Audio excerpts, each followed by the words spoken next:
que je dénonce, c'est surtout une situation qui est sur le service public et qui doit au public et aux Français une certaine neutralité quand même dans ce conflit.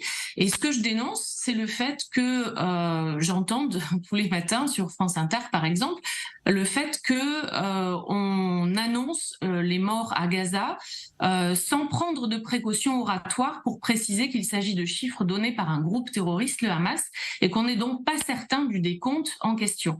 Je pense que ce serait très utile de le faire et déontologiquement, ce serait obligatoire.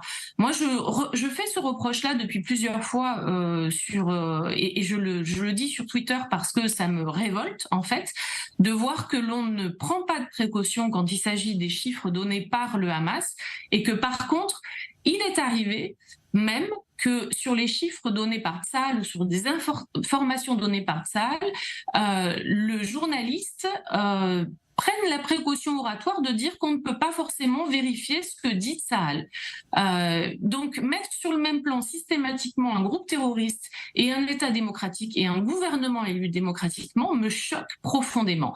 Et je pense que c'est le rôle des médias et encore plus le rôle des médias de service public d'afficher une neutralité et de donner non pas une objectivité, mais au moins une neutralité pour ses auditeurs. Et c'est ça qui me choque profondément. Et quel est l'impact, selon vous, de ce traitement partial de l'information sur l'opinion publique française ?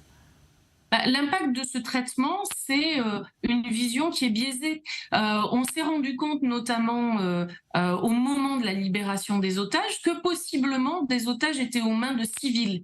Ce qui a fait découvrir aux Français que oui, effectivement, le 7 octobre, en plus d'un massacre terrifiant et horrible, jamais commis jusqu'à présent, ou en tout cas que les Israéliens n'avaient jamais connu jusqu'à présent, eh bien, des civils étaient possiblement rentrés et étaient très certainement rentrés également dans les kibboutz et en territoire israélien. Cela n'avait pas été dit clairement aux Français dans les médias et ils l'ont découvert à la faveur de la libération des otages. Et encore une fois, les médias n'ont pas insisté sur ce sujet. Moi, je voudrais remercier certains médias, comme Le Parisien, par exemple, qui a, dès la semaine dernière, produit des témoignages, notamment sur les violences sexuelles, et qui a été précurseur et qui a été le premier à dire des choses clairement sur ce qui s'est passé le 7 octobre. Voilà. Donc, certains ont emboîté le pas, mais je trouve que c'est encore non seulement timide, mais très biaisé du côté notamment du service public français. Et c'est dans ce contexte particulièrement tendu, Anne-Laurence Pétel, que des personnalités politiques menacent des journalistes. On pense bien sûr à Jean-Luc Mélenchon, le président de la France Insoumise, qui s'en est pris à Ruth El-Krief. Une ligne rouge a été franchie, selon vous ?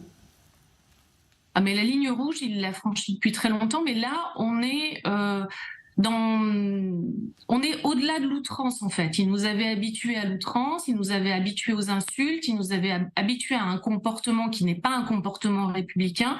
Mais très clairement, pour ce qui concerne notamment Ruth El-Krief, mais aussi Patrick Cohen avant elle, on est sur le fait de mettre une cible dans le dos d'un journaliste et dans le dos de Ruth El-Krief. Et c'est ça qui est extrêmement grave. C'est qu'aujourd'hui, quand on s'appelle Jean-Luc Mélenchon, qu'on est très suivi sur les réseaux sociaux et qu'il y a une ambiance assez électrique et d'agressivité, eh bien, on peut mettre en danger. Et aujourd'hui, Ruth El-Krief, elle est protégée par la police.